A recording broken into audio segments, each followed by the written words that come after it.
Magandang araw! Another cake vlog na naman ang ating gagawin ngayon. At ang akin nga hong gagawin ngayon ay Black Forest. Bale, itong cake na ito ay ginawa ko nga ho pala ito ay noong araw din ng birthday ng aking asawa.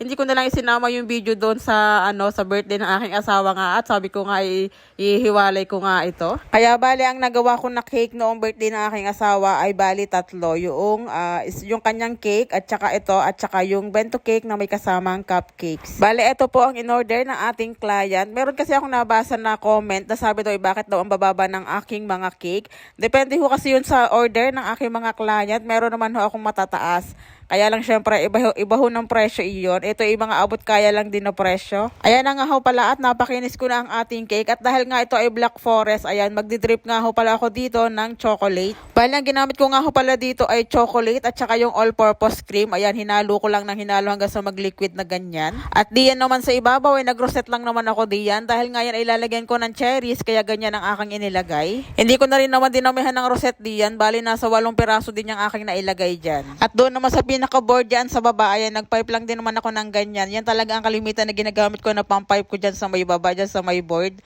Maganda rin naman tingnan malinis din siyang tingnan. At dahil medyo busy nga ako nitong araw na ito, ayan nga, at nung naglagay na nga ako ng cherry diyan, at saka ng chocolate, hindi ko na rin nga na-videohan. Yan na lang na-videohan ko nung pinakatapos na talaga. At ayan na po ang pinaka-final look ng ating cake. Happy 15th birthday, Kurt! At salamat sa pag-order sa mama mo, kay Jam Mayano. Shout out! At dahil nga dalawa nga na Black Forest ang ating gagawin ngayon, ay eto nga at gagawin ko naman tong isa. Bale, eto nga pala ho ay noong August 30. Yung isa kasi ay August 29. Eto naman ay August 30. Ayan, bale, ito ay sa aking pinsan.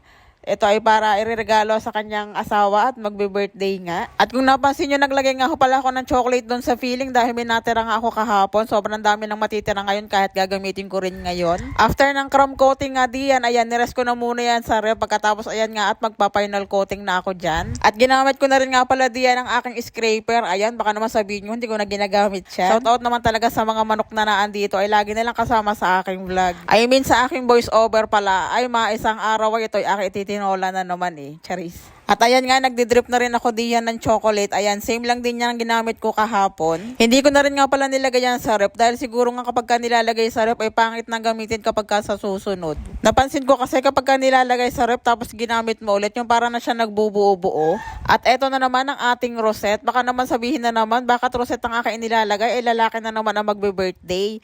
Kailangan po ba ang rosette ay panlalaki lamang? I mean pambabae lamang ba yan? Siguro naman pwede rin naman yan sa panlalaki. Yan na rin ang nilalagay ko kasi nga lalagyan niya ng cherries. At same din doon sa baba, ayan, nag-pipe din naman ako ng ganyan. Ay bahala na yan talaga mga voice over kung yan, hindi ko na inuulitin. At ayan nga po pala yung cherries, ayan, nailagay ko na rin. Okay lang po ba sa inyo na naglalagay din ng cherries ng ganyan na may tangkay?